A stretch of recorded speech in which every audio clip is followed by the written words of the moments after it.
ত্রিপুরা উত্তর পূর্ব ভারতের একটি রাজ্য। এটি ভারতের তৃতীয় ক্ষুদ্রতম রাজ্য, যার আয়তন 10,491 বর্গ কিলোমিটার। ত্রিপুরায় সংখ্যাগরিষ্ঠ হল বাঙালি। বাঙালি ছাড়াও এই অঞ্চলটিতে 19টি ভিন্ন উপজাতির সম্প্রদায়ের বসবাস রয়েছে। অঞ্চলটিতে বসবাসরত বেশিরভাগ মানুষই বাংলায় কথা বলে থাকে এবং কিছু সংখ্যক মানুষজন ককবরক ভাষায় কথা বলে থাকে। ত্রিপুরা রাজ্যের নামকরণের বিষয়টি যেমন রোমাঞ্চকর, ঠিক একইভাবে রোমাঞ্চকর এর ইতিহাস। সুপ্রিয় দর্শক, নানান দেশে নানান কথার আজকের পর্বে আমরা ত্রিপুরা রাজ্যের খুঁটিনাটি বিস্তারিত জানব। তো চলুন আর বেশি কথা না বাড়িয়ে ভারতের তৃতীয় ক্ষুদ্রতম এ রাজ্য সম্পর্কে জেনে আসি।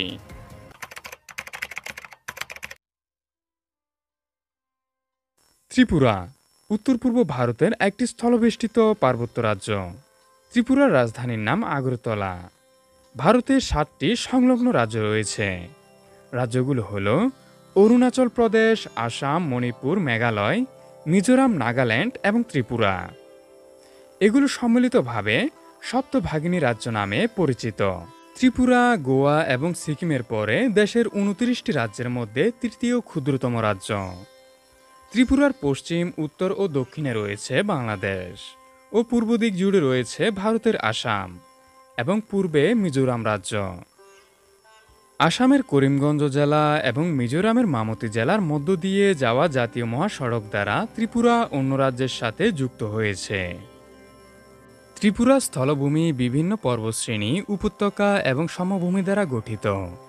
রাজ্যটির উত্তর থেকে দক্ষিণে বিস্তৃত অনেকগুলো পাহাড় রয়েছে, যেমন পশ্চিমে বারমুডা থেকে আঠারমুডা, লংতরাই এবং সকান হয়ে পূর্বে জুমপই পাহাড় পর্যন্ত 5টি পশ্চাৎমুখী পর্বতমালা রয়েছে। ত্রিপুরা রাজ্য জুড়ে ছড়িয়ে থাকা বিভিন্ন ছোট ছোট বিচ্ছিন্ন টিলা রয়েছে। পশ্চিমে উপস্থিত সরু উর্বর পলিমাটি উপত্যকাগুলি ডোং বা লুঙ্গা নামে পরিচিত। ত্রিপুরার উত্তরাংশে রয়েছে অরণ্যাবৃত পাহাড় ও উপত্যকা, আর দক্ষিণে রয়েছে গহীন বন জঙ্গল। প্রতি বছর এখানে 4000 মিলিমিটারেরও বেশি বৃষ্টিপাত হয়ে থাকে। ত্রিপুরা রাজ্যে উৎপন্ন হওয়া নদীগুলো বাংলাদেশের মধ্য দিয়ে প্রবাহিত হয়েছে, যার মধ্যে ধলাই, মনু, জুরি এবং লঙ্গাই উত্তর দিকে প্রবাহিত হয়েছে। পশ্চিমে গোমতী এবং দক্ষিণ পশ্চিমে মুহুরী ও ফেনী নদী প্রবাহিত হয়েছে। ত্রিপুরা নামের উৎপত্তি নিয়ে ভূতাত্ত্বিকদের মধ্যে মতভেদ রয়েছে। কেউ কেউ বলেন ত্রিপুরা নামটি উদয়পুরে ত্রিপুরা সুন্দরী মন্দিরের প্রধান দেবী ত্রিপুরা সুন্দরীর সাথে সম্পর্কিত। আবার অনেকে দাবি করেন কিংবদন্তি অত্যাচারী রাজা ত্রিপুরের সাথেও হয়তো এই নামের মিল রয়েছে, যিনি এ অঞ্চলে রাজত্ব করেছিলেন। ত্রিপুর ছিলেন দ্রহুর 39তম বংশধর, যিনি চন্দ্র রাজবংশের রাজা ইয়েতির বংশের অন্তর্ভুক্ত ছিলেন। যদিও ত্রিপুরায় প্রাক বা মাঝারি প্রস্তুত যুগীয় জনবসতির কোনো প্রমাণ পাওয়া যায়নি, কিন্তু হাওড়া এবং খোয়াই উপত্যকায় জীবাশ্ম কাঠের তৈরি উচ্চ প্রস্তুত যুগীয় সময়কালের অস্ত্র ও যন্ত্রাদি পাওয়া গিয়েছে এখান থেকে। শতাব্দীর পর শতাব্দী ধরে এই রাজ্যের সীমানা পরিবর্তিত হতে থাকে। বিভিন্ন সময়ে এই সীমানা বঙ্গোপসাগরের সুন্দরবনের জঙ্গলে দক্ষিণ পর্যন্ত, পূর্ব দিকে বার্মা পর্যন্ত এবং আসামের কামরূপ রাজ্যের সীমানা উত্তর পর্যন্ত বিস্তৃতি লাভ করেছিল। 13 শতকের পরে ত্রিপুরা অঞ্চলটিতে বেশ কয়েকবার মুসলিম আক্রমণের ঘটনাও ঘটেছিল। পরবর্তীতে 1733 সালে সাম্রাজ্যের সমতল ভূমিতে মুঘল আধিপত্য স্থাপিত হয়েছিল, যদিও তা পার্বত্য এ অঞ্চলগুলোতে প্রসারিত হয়নি। পরবর্তীতে ত্রিপুরা রাজাদের নিয়োগে মুঘলদের বেশ প্রভাব ছিল। ভারতে ব্রিটিশ শাসন আমলে ত্রিপুরা একটি রাজকীয় রাজ্যে পরিণত হয়। ব্রিটিশ ভারতে ত্রিপুরার রাজাদের শাসনাধীন কিছু অঞ্চল ছিল, যা টিপ্পেরা জেলা বা চাকলা রোশনাবাদ নামে তৎকালে পরিচিত ছিল, বর্তমানে যা বাংলাদেশের কুমিল্লা জেলা নামে পরিচিত। ত্রিপুরার দক্ষিণে অবস্থিত উদয়পুর ছিল রাজ্যের পুরাতন রাজধানী।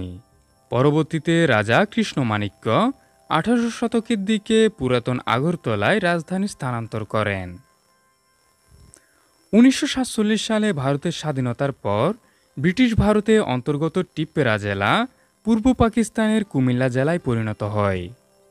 পার্বত্য টিপ্পেরা ১৯৪৯ সাল পর্যন্ত একটি রিজেন্সি কাউন্সিলের অধীনে ছিল।